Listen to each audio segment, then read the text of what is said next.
Assalamualaikum warahmatullahi wabarakatuh.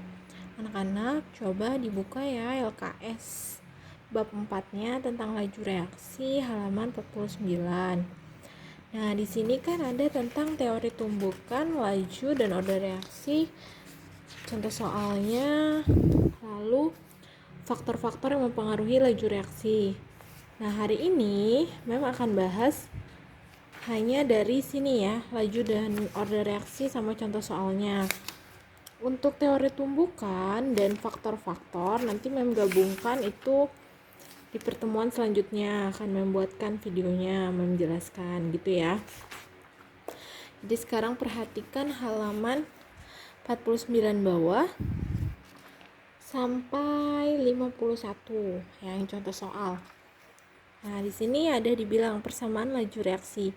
Kemarin udah dibilang ya, reaksi kimia bisa berlangsung berjalan lambat atau cepat. Nah, untuk menyatakan lambat atau cepatnya suatu reaksi, di sini digunakan konsep laju reaksi. Nah, laju reaksi itu apa sih? Laju reaksi itu didefinisikan sebagai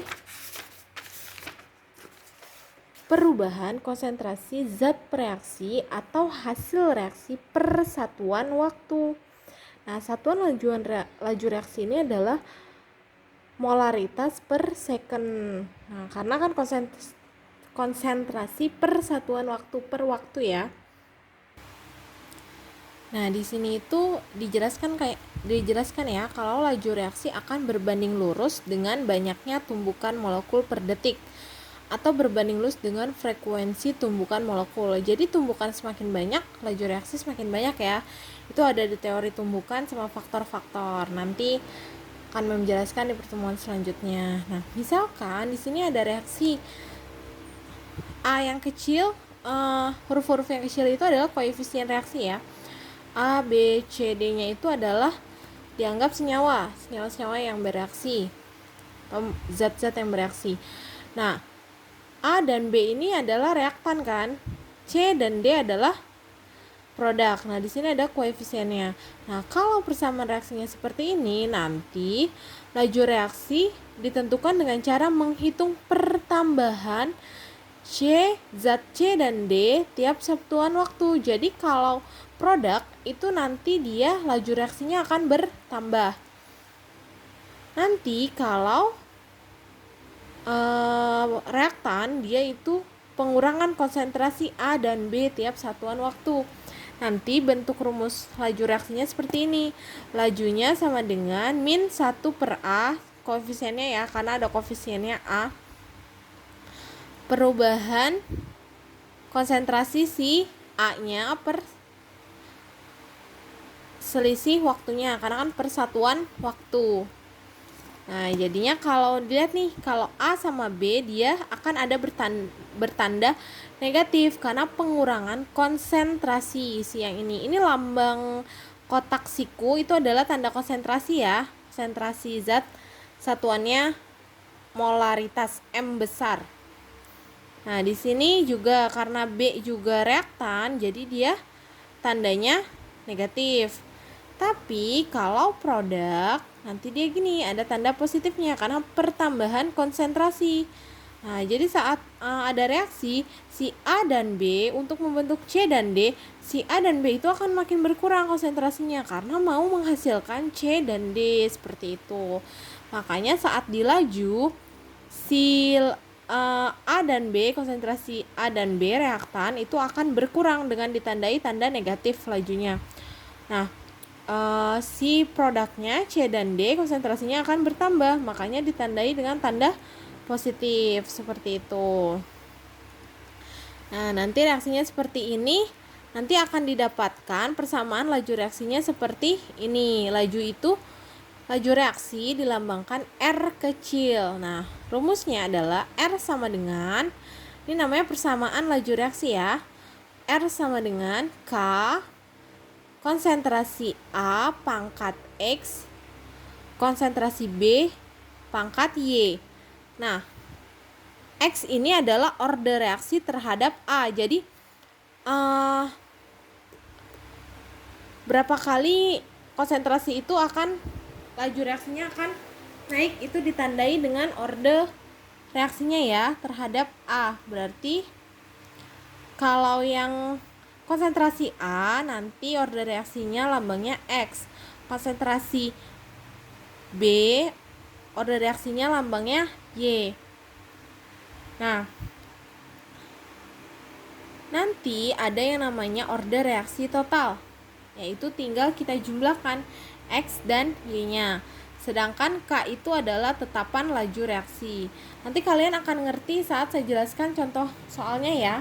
Intinya kalian harus tahu yang ini, laju reaksi itu rumusnya R sama dengan K, konsentrasi A pangkat X, konsentrasi B pangkat Y, gitu ya.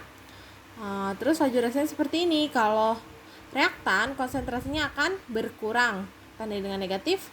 Kalau produk tandai dengan positif karena konsentrasinya akan bertambah. Produk selalu yang sebelah kanan, reaktan selalu sebelah kiri tanda panas, seperti itu ya. Nah, selanjutnya tentang laju reaksi. Nah, laju reaksi itu hanya dapat ditentukan secara eksperimen dan tidak dapat ditentukan dari koefisien persamaan laju reaksinya. Persamaan reaksi kayak gini nih. Udah ada nih kan koefisien. Nah, nggak bisa nih si A yang kecil ini koefisiennya menjadi si X. Terus si B yang kecil ini koefisien si B menjadi orde reaksinya si Y. Itu tidak bisa ya. Jadi harus sesuai data percobaan atau eksperimen. Nah, nanti orde reaksi itu ada 3, orde reaksi 0, orde reaksi pertama, dan orde reaksi kedua.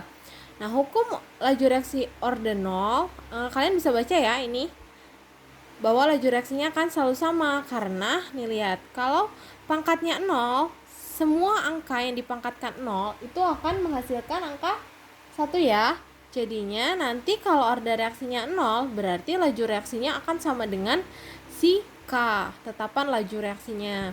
Tapi kalau orde pertama, itu berarti angkanya kan 1. Seperti biasa, kalau angka 1 itu tidak dituliskan ya. Jadi satu aja. Jadi hanya si konsentrasinya aja. Seperti ini tidak ditulis apa-apa. Ini artinya 1 ya. Ini kalau contoh reaksinya hanya zatnya A. Ini juga zatnya cuma A. Nah, kalau orde kedua, kalau contohnya zatnya hanya A, nanti seperti ini. Udah A tinggal dipangkatin 2. Orde reaksinya artinya orde reaksi ke 2. Tapi kalau ada 2 molekul A dan B, nanti laju reaksinya seperti ini. R sama dengan K konsentrasi A pangkat 1, konsentrasi B pangkat 1. Karena dia lagi mencontohkan jika A menghasilkan produk tapi dia orde reaksi kedua, berarti si A-nya aja langsung ordenya 2 pangkat 2. Tapi kalau ternyata ordenya 2 tapi melibatkan 2 molekul, jadi mereka dibagi sarang 1 ya, bagi satu-satu. Konsentrasi A orde reaksinya 1, B orde reaksinya 1, jadi 2 orde reaksinya ya. Seperti itu. Nah, nanti satuan K-nya untuk orde reaksi kedua adalah molaritas pangkat min 1, itu artinya per molaritas ya, 1 per molaritas. Dat itu detik ya, second pangkat min 1, berarti artinya per second gitu. Nah, ini nanti ada contoh soalnya akan membahas di video selanjutnya ya. Karena ini pakai handphone, jadi kalau terlalu banyak timingnya nanti semakin berat. Jadi di video selanjutnya ya untuk contoh 1 dan 2-nya. Nanti yang akan saya bahas duluan adalah yang kedua, baru contoh yang ke-1, biar kalian paham dulu yang kedua baru yang ke-1 gitu ya. Sudah, kalau ada pertanyaan jangan lupa langsung tanya aja, langsung komentar aja di grup biar teman-temannya bisa baca. Nah, kalau mau japri ya boleh. Ya sudah, sekian dulu ya video yang ini. Wassalamualaikum warahmatullahi wabarakatuh.